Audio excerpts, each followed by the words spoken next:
Un saludo muy especial para todas las personas que nos acompañan semanalmente en nuestro podcast. Mi nombre es Alejandra González, soy parte del equipo de la campaña No es hora de callar que lidera la periodista Ginette Bedoya Lima y los voy a acompañar en este episodio, en el que tenemos una invitada muy especial. Ella es Catalina Quintero Bueno, directora de Gestión del Conocimiento de la Secretaría Distrital de la Mujer. Catalina, muchas gracias por acompañarnos en este espacio. Bueno, hola, muy buenos días, gracias por la invitación.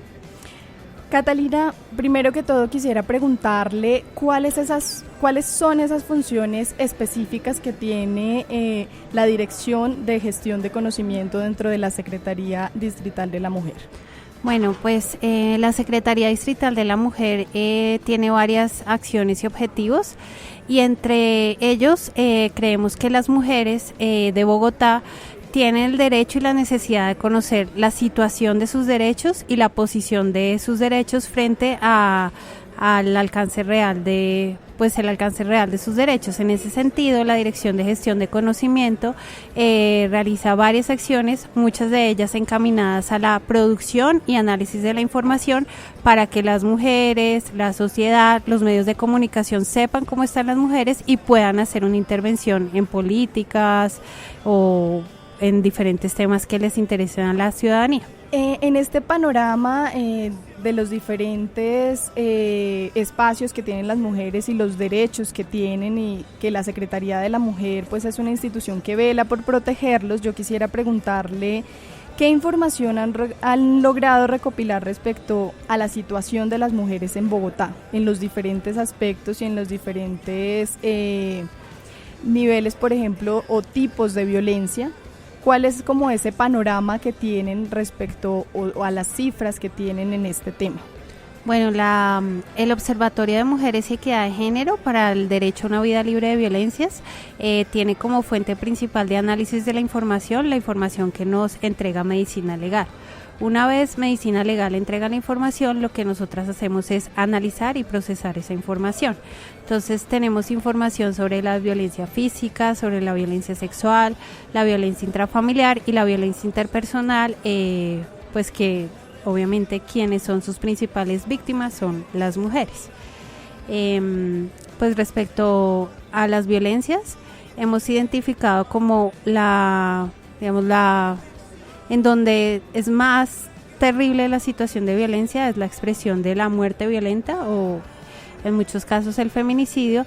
Hemos encontrado que para el caso de Bogotá la cifra ha disminuido en relación con el año 2017, que ese es un tema muy importante de mencionar porque hay percepciones respecto a la inseguridad que aumentan, pero realmente lo que nos muestran las cifras es que para el caso de muertes violentas de mujeres por parte de un tercero, para el año 2017 teníamos 64 casos y para el año 2018 a junio teníamos 43 casos. Eso quiere decir que pues ha reducido ese tipo de violencia contra la mujer. Sin embargo, hay otros tipos de violencias pues que sí vemos que aumentan o se mantienen en el tiempo. En cuanto a lo que menciona de feminicidio, yo quiero preguntarle, ¿han aumentado las denuncias? Porque se ha transformado un poco esa cultura de denunciar y digamos que también han aumentado las cifras en las que las mujeres ya hablan un poco más del tema o se atreven un poco a dejar el miedo o muchas circunstancias a un lado para poder hablar de este tema. Pues efectivamente, sí, el dato exacto de cuántas denuncias se han aumentado, pues no lo tenemos nosotras, lo tiene la Fiscalía, pero realmente lo que podemos identificar desde la Secretaría de la Mujer es que tenemos una ley hito para nosotras las mujeres, que es la Ley 1257 del año 2008. Como ya han pasado 10 años de la implementación de esa ley, pues lo que ha permitido es que las autoridades locales, en este caso la Secretaría Distrital de la Mujer, la Presidencia a través de la Alta Consejería Presidencial para las Mujeres y en fin las entidades en todos los territorios, lo que han hecho es un ejercicio de sensibilización y empoderamiento frente a los derechos de 2008 a 2018, lo que obviamente ha implicado una mayor conocimiento de la ley y una mayor cercanía de las mujeres respecto a ejercer la denuncia o pedir una medida de protección. En cuanto al panorama de la violencia sexual, ¿qué cifras tiene la Secretaría Distrital de la Mujer? Bueno, es un punto muy importante porque la violencia sexual contra las mujeres es una de las violencias que más se ejercen. Y básicamente encontramos que entre enero y junio del 2018, para el caso de Bogotá, se presentaron 1.746 casos de presunto delito sexual, 36 casos más que los registrados en el año de 2017. De esta cifra, ¿qué podemos identificar? Que de esos 1.746 casos, 83.7% son mujeres las que han sido víctimas de este delito. Y una cifra más, digamos, para seguir haciendo el foco en el porcentaje, de ese 83.7%, 86% son menores de edad. Entonces identificamos como la violencia sexual, principalmente sus víctimas son mujeres, pero adicionalmente, ¿cuál tipo de mujeres? Las mujeres que son menores de edad. ¿Quiénes son sus principales agresores o presunto agresor? Un familiar, un 49.5%, y identificamos como la vivienda es el lugar donde en mayor proporción ocurre este tipo de delito. ¿Estos registros cómo fueron recopilados o cómo fue el estudio, digamos, para medir este tipo de datos y este tipo de casos específicamente de violencia sexual? Pues como decía, nuestra principal fuente para el análisis del derecho a una vida libre de violencias es medicina legal. ¿Qué ocurre con los casos de violencia sexual? Que de acuerdo con la ley 1719 del 2014, cuando una mujer o una niña ha sido víctima de violencia sexual y acude a un centro de salud, ese evento se debe entender como una urgencia. Y como es una urgencia, pues las mujeres y las niñas tienen derecho a una atención gratuita y además tienen otros derechos, como por ejemplo informarles sobre las opciones de la interrupción voluntaria del embarazo. Pero ¿qué tiene que ver con las cifras? Que inmediatamente la mujer o la niña llega a un centro de salud o lo reporta en una comisaría, inmediatamente ese caso debe ser reportado a medicina legal y a las instancias de salud. Por lo tanto, pues digamos, es un dato fiable de lo que está ocurriendo respecto a las violencias sexuales. Catalina, desde la Secretaría Distrital de la Mujer, ¿qué tipo de asesoría o qué tipo de orientación brindan a las mujeres que son víctimas de diferentes tipos de violencia? Bueno, tenemos una principal canal de comunicación, que es la línea púrpura. La línea púrpura 018-112-137. Esta línea funciona a las 24 horas, los 7 días de la semana. Es una línea, digamos, diferente un poco a otras líneas en Colombia sobre el tema, porque además de dar orientación respecto a la ruta, ya sea de denuncia o de atención en salud, da orientación psicosocial. Por eso se llama Mujeres Escuchan Mujeres, porque lo que busca es dar una orientación psicosocial. Ese es nuestro primer puente con las mujeres que están siendo víctimas. Pero adicionalmente tenemos otros servicios. Tenemos las casas de igualdad de oportunidades, que están en las 20 localidades de Bogotá, en donde las mujeres pueden tener tanto atención psicosocial como atención jurídica. Y tenemos también una estrategia muy importante, muy poderosa, porque las mujeres, así como necesitan un espacio de orientación psicosocial y de escucha, también necesitan hacer acceso a la justicia. En ese sentido, el acceso a la justicia, tenemos una estrategia de justicia de género, que básicamente son abogadas muy expertas en el tema de violencias contra las mujeres, que ofrecen desde orientación del caso hasta la representación del caso. Pues tenemos esa posibilidad de oferta. Me habla, digamos, de estos 3 puntos, que es la línea púrpura, que son las casas de igualdad de oportunidades, y que es, digamos, como el acceso a toda la parte judicial por parte de las abogadas.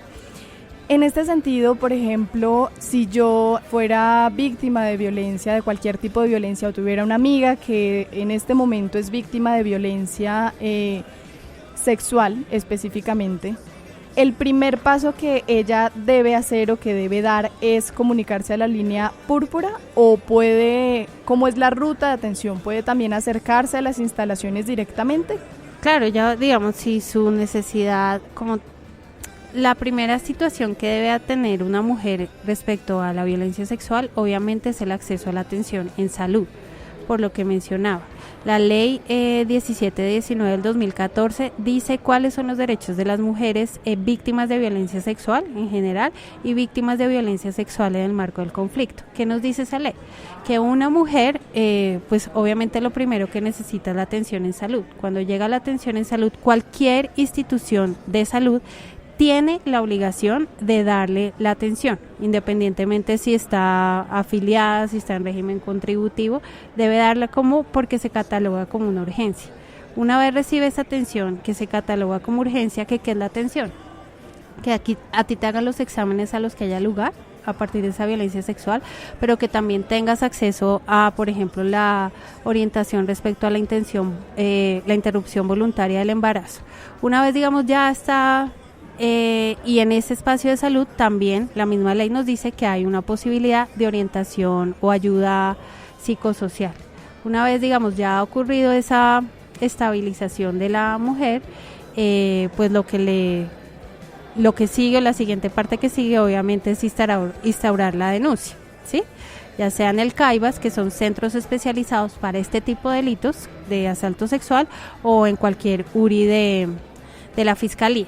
Todo ese proceso que hace la Secretaría de la Mujer, pues que lo acompaña orientándola para decirle cómo debe ser la ruta frente a las diferentes entidades que tienen competencias en eso, y también la acompaña en la estabilización psicosocial y en el acceso a la justicia.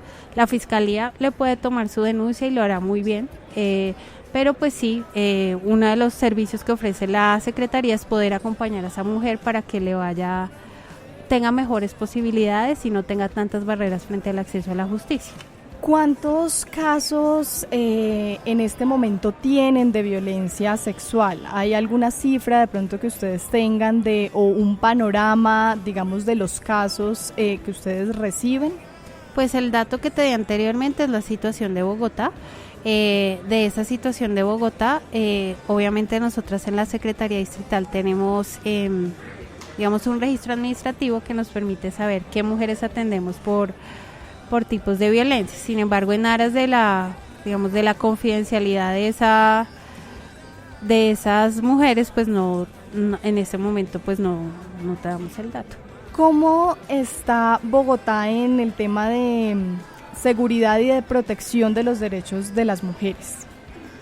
Pues Bogotá considero que es pionera respecto a a la garantía de los derechos de las mujeres, ya que somos pues una ciudad que tiene una política pública de mujeres y equidad de género, tiene una instancia de género que es la Secretaría Distrital de la Mujer, pues con recursos propios, y lo que hace es que, digamos, esa política pública que establece los 8 derechos para las mujeres, lo que nos invita a todas las entidades del distrito es a buscar generar acciones para darle el reconocimiento a las mujeres de Bogotá frente a sus derechos. Entonces creo que Bogotá es pionera pues en ese sentido. Sin embargo, ¿qué es importante mencionar? A pesar de que estoy diciendo que existe una política, que existe una instancia de género, que las entidades están comprometidas en el tema, de todos modos es un tema, digamos, histórico y cultural que las mujeres aún pues tenemos que seguir trabajando por la lucha y por la igualdad en nuestros derechos, porque pues simplemente con ver las cifras que tiene el Observatorio de Mujeres y Equidad de Género, que está en la página de la Secretaría Distrital de la Mujer, vemos que por todos los derechos, el derecho al trabajo, el derecho a la educación, el derecho a la salud plena, del que estamos hablando, derecho a una vida libre de violencias, son las mujeres quienes tienen mayores brechas frente al acceso a ciertos derechos, o son las mujeres las que son las principales víctimas de este derecho, como en el caso del derecho a una vida libre de violencias. Entonces estamos bien, pero aún necesitamos hacer mucho más. Catalina, para finalizar, ¿cuál es su mensaje a las mujeres que no se han atrevido a denunciar, que están pasando por alguna situación de violencia, de diferentes tipos de violencia, y aún no han dado ese primer paso de hablar por muchas circunstancias? Desde la Secretaría Distrital de la Mujer, ¿cuál es ese mensaje? Pues básicamente que tenemos que distinguir las dos cosas. Una cosa es hablar y otra es denunciar. Hemos identificado desde la Secretaría de la Mujer que para que una mujer denuncie han ocurrido o pueda contar su caso, han ocurrido muchas situaciones en la mujer previa que digamos le dificultan ese ejercicio. Entonces lo primero o nuestra recomendación siempre es: no busques acceder a las autoridades simplemente por el ejercicio de la denuncia, el cual es muy importante, pero previo o paralelo o complementario a ese paso de la denuncia es importante que las mujeres entiendan que primero no es culpa de ellas la situación de la violencia, que salgan de ese es mi culpa, yo lo provoqué o yo qué hice, y que una vez entiendan eso, pues puedan principalmente hablar. Por eso siempre recomendamos ir a llamar a la línea púrpura, porque es un espacio donde es de escucha, donde no hay juzgamiento, donde entendemos perfectamente que lo que le ha pasado a la mujer no es una culpa de ella, ni es una situación de ella, y en ese proceso de empoderamiento